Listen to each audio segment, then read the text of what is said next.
Okay, great. This is chapter 6, and it's all about entrepreneurship. Try to spell that. It's how to start a small business. This is very important. This week we're putting together a business plan outline for your business. So this is going to give you all kinds of help and tips about that. You can't start a business without a business plan. It's never been done successfully. Maybe it has, but I doubt it. Business plan is the roadmap.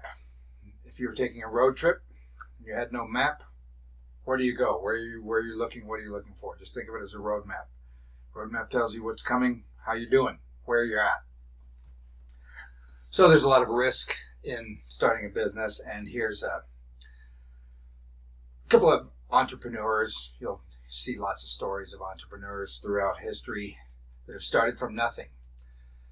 Here's an interesting slide about how it's not a bad thing to start a business when you're young. You don't have the mortgage and the kids and you're not settled in. You probably can work long hours.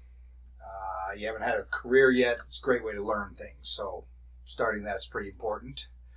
A couple of good ways to think about starting a business is if you find a problem or need, you will be successful. Something that's not been out there yet. Test product. Ask people, what do you think? The other thing we're going to have to do is start to think about how to find funds. In fact, soon next week we're going to be looking for funding or figuring out how you would go about finding the funding for that. So those are important things.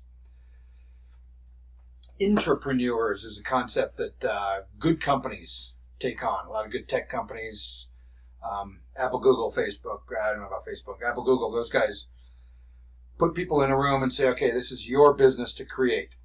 Be an entrepreneur within our business, and you'll be rewarded. 3M did it.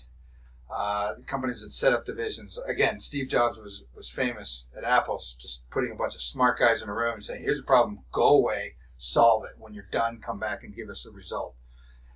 As if you were to create your own new product. That kind of concept in big corporations has been very successful, giving that entrepreneurial mindset to people working within the corporate system. Another thing that's growing in modern trend is micropreneurs. For example, my wife runs a business, and there is absolutely no need for us to ever expand that business into a big old office and all that kind of stuff. It's the right kind of business that can and should be run from the home. Home-based businesses are very successful and popular because the internet has allowed for, and technology has allowed for a level playing field. So micropreneurs are the new buzz there. So I think the most important thing about this chapter is how to put together a business plan. And as I say, that's the most important thing you can do to start a business, is to put together a business plan. It's where you put everything together and what is your business? What is your industry all about? Who are you going after? If you can't answer these questions, why go into business? You have no business going forward without finding out those questions first, and then you'll know where to go. What kind of advantages might you have over the competition? I've already asked people out there, what makes your business better than the next business? Why is your better? You're going to have to be working with bankers and investors, so there's going to be a financial picture. You, again, can't be done without it. Can't be done. It takes a lot of time. That's why we started at the beginning of the semester and we put together a basic business plan.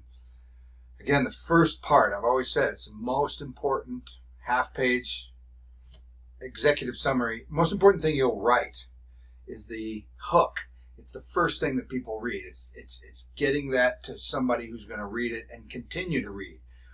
When investors look at business plans, I can tell you what happens is they pick it up and they look at the first page.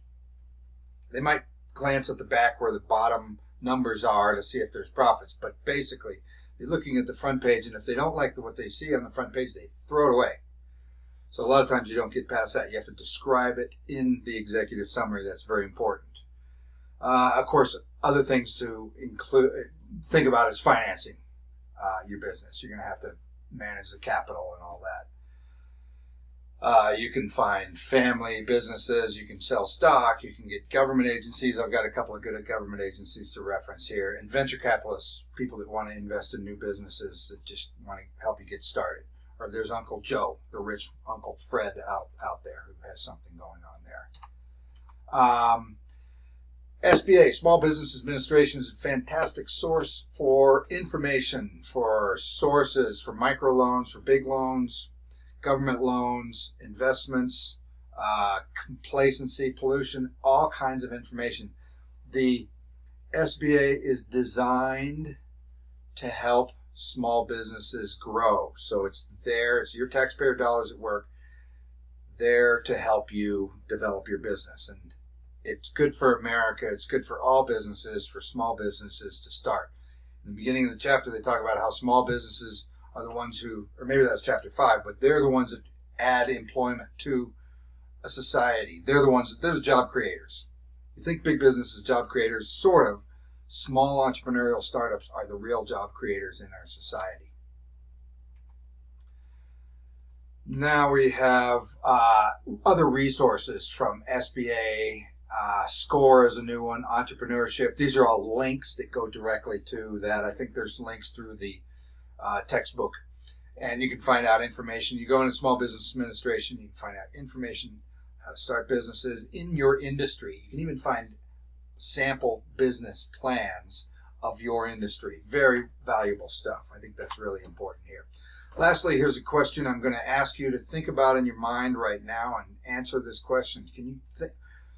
There's roughly 9 sections of a business plan. Can you come up with those right off the top of your head? I'm thinking right now you got to have an executive summary. And just logically, what do you need? You need money. So it's going to be a financial plan, financial source. You need people. So there's got to be a management plan right there. What are some other things that you might need? You might need an operational plan. How does something work? Where does the product go from point A to point B, and who takes it and stuff like that? So there's an operational plan. And it could be an exit strategy. It could be industry background. It could be company background, management team, financial, capital required, marketing. I forgot marketing. How are you going to get that out there? Where are you going to be located? That's important. And any other information. So those are the important things about Chapter 6 that you have to know, and you got to be able to put together the plan of a business, and that's a fantastic way to learn how things are supposed to operate. Thank you. That is Chapter 6, and we're good.